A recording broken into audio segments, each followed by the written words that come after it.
प्यारा बारो बाजी गुलबनू जी तरफा तवा सबनी के बलिकार तवा बुधी रहा आयो दिलचस्प अखाणियों।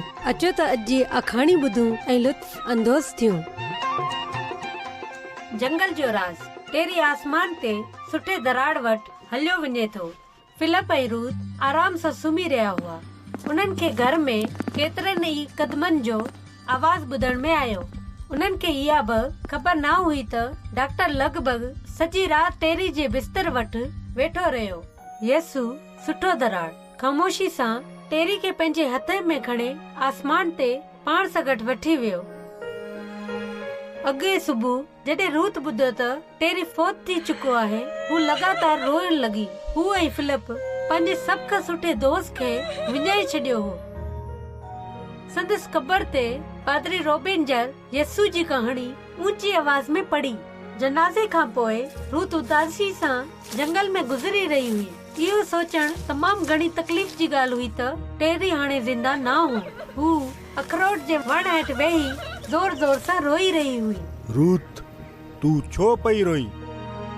टेनर साहब ओचितो संदसि वेझो अची बीठा। हू चरागाह जी सभिनी रिढनि जो मालिक हो। रूथ हुननि खे इहो सभु कुझु ॿुधायो जेको थियो हो।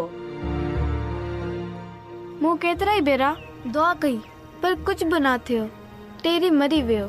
छा तोखे लॻे थो त यसु का ग़लती करे छॾी आहे? तुंहिंजो छा ख्याल आहे जॾहिं मुंहिंजी का हिकु रिढ घणी बीमार थी वञे ऐं मां उनखे खणा ऐं उनखे अहिड़ी तरह चरागाह में वठी वञा जेका अॻु वारी चरागाह खां वधीक सुठी हुजे?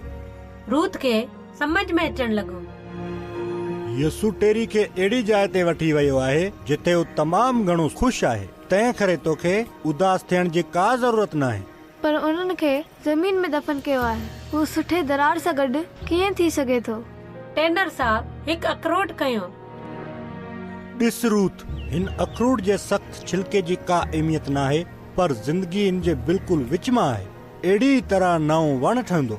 तू टेरी जे जिस्म खे हिन छिलके सां गॾु ॾिस।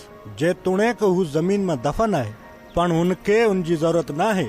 पर हुनजे विच जो हिसो हुनजी असल ज़िंदगी यसु सां गॾु आहे। इते हुनजो नओं जिस्म हूंदो जंहिंमां का तकलीफ़ न हूंदी। हिन बाबति सोचे ॾिस रूथ। घर ते फिलिप महसूस कयो त रूथ हाणे उदास न आहे। रूथ, मूंखे सुठे दरार बाबति ॿुधाइण लाइ महिरबानी त जीअं मां उनखे ॼाणा। टेरी हाणे हुन सां गॾु आहे ऐं हिकु ॾींहुं असां बि हुन वटि वेंदासूं। ऐं सुभाणे मां स्कूल में ॿारनि खे सुठे दरार बाबति ॿुधाइण वारी आहियां त जी इहे बि हुन बाबति ॼाणी सघनि।